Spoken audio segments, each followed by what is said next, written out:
Im heutigen Coffee Break geht es um Portfolios für Kinder und warum dass wir Portfolios für Kinder machen. Mein Name ist Felix Niederer und ich bin Mitgründer und CEO von True Wealth.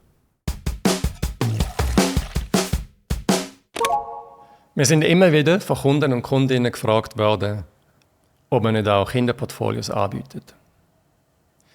Darum haben wir gesagt, ja, wir machen das. Aber wir haben uns auch gesagt, wenn wir es machen, dann machen wir es auf eine neue Art und Weise. Denn Kinderkonten gibt es eigentlich schon einige am Markt.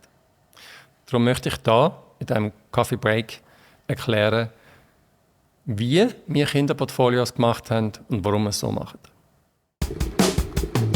Wir haben gesagt, wir wollen Kinderportfolios anbieten, die erstens mit Wertschriften investiert sind, also nicht eine reine Kontolösung. Das Zweite ist, wir haben gesagt, wenn wir es machen, dann soll es auf den Namen vom Kind sein und nicht auf den Namen vom älteren Teil. Und das Dritte war, wir haben gesagt, wenn wir das machen, dann soll es auch ein Beitrag sein zur finanziellen Kompetenz, zur finanziellen Bildung der nächsten Generation. Zum ersten Punkt, warum Wertschriften? Das ist eigentlich eine einfache Rechnung. Wenn du Geld von deinem Kind investierst, dann hast du eigentlich, oder das Kind hat einen langen Anlagehorizont. In vielen Fällen ist es gerade mindestens 18 Jahre, weil das Geld ist sowieso blockiert, 18 Jahre lang, bis das Kind mündig wird. Und 18 Jahre ist ein langer Anlagehorizont. Bei so einem langen Anlagehorizont spricht einiges für Investitionen in Wertschriften und gegen eine reine Kontolösung, wo du den Zins bekommst. Weil, wie immer, der Zins, den du auf dem Bankkonto bekommst, ist meistens weniger als die Inflation. Und wenn du Kaufkraft erhalten von dem Geld, das du in ein Kinderportfolio rein tust, bleibt eigentlich nichts anderes übrig, als das in Wertschriften zu investieren und dann möglichst kosteneffizient. Machen wir ein einfaches Beispiel. Wenn du über 20 Jahre für dein Kind Geld anleihst und du jeden Monat 100 Franken investierst, dann hast du bei einem Zinssatz von 1,5% nach 20 Jahren 28'000 Franken.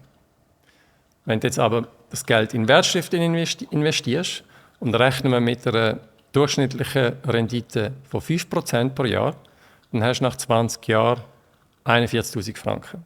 Und für einen jungen Menschen mit 20 Jahren ist der Unterschied zwischen 41'000 Franken und 28'000 Franken doch ein Unterschied. Die zweite Art und Weise, wie wir Kinderportfolios ein bisschen anders als andere Marktteilnehmer am Markt gebracht haben, ist, dass wir gesagt haben, das Konto soll auf den Namen vom Kind sein und nicht auf den Namen vom älteren Teil. Was macht das für einen Unterschied?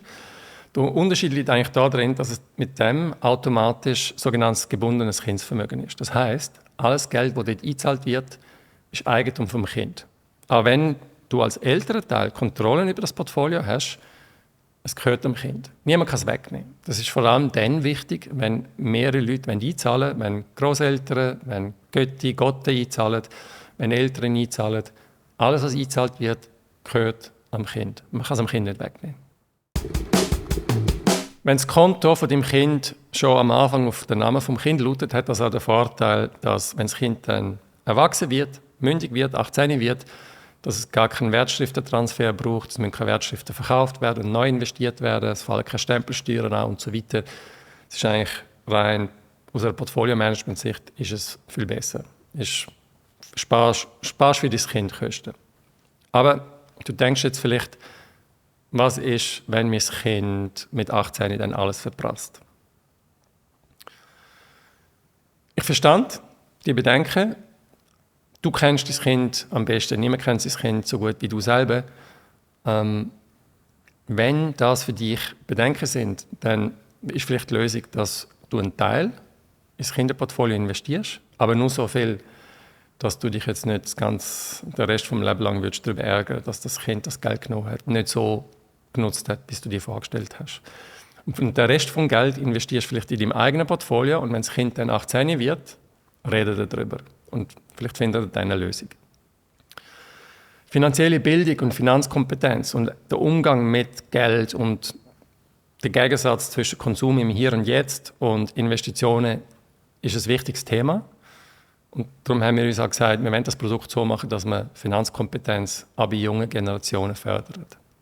Darum haben wir gesagt, wir wollen dem Kind auch die Möglichkeit geben, dass der Erwachsene am Kind ein Kinderlogin geben kann. Mit dem Kinderlogin, das macht vielleicht erst Sinn, wenn das Kind dann Teenager wird, kann sich das Kind einloggen, kann die App herunterladen und sieht das Portfolio, sieht auch die Wertschwankungen, sieht die Performance. Es geht mal auf, es geht mal runter. Es sieht, wer eingezahlt hat, wie viel eingezahlt worden ist, kann sich bedanken. Es sieht aber auch die Anlagestrategie. Und da sind wir einen Schritt weiter gegangen und gesagt, da muss ich kurz zuerst erklären, was wir überhaupt mit unserem Produkt auch bei Erwachsenen machen. Unsere Anlagelösung als Vermögensverwalter schlägt jedem eine Anlagestrategie vor. Die Anlagestrategie basiert natürlich auf der Risikotoleranz von dir als Investor, als Investorin. Wir haben aber die Weisheit nicht selber mit dem Löffel gegessen. Darum haben wir gesagt, wenn du die Anlagestrategie in einem gewissen Rahmen anpassen willst, individualisieren, dann kannst du das machen. Wir schauen immer, dass die Anlagestrategie deiner Risikotoleranz entspricht und dass sie hinreichend diversifiziert ist. Aber in diesem Rahmen kannst du sie individualisieren.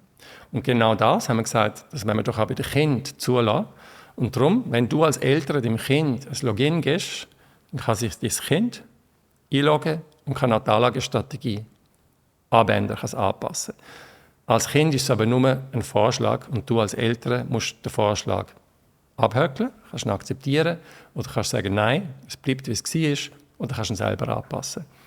Aber vielleicht ist das eine Möglichkeit, auch schon mit einem Teenager über Geld, über Investieren zu reden und zu sehen, was passiert, wenn man Geld nicht sofort konsumiert, sondern wenn man es investiert.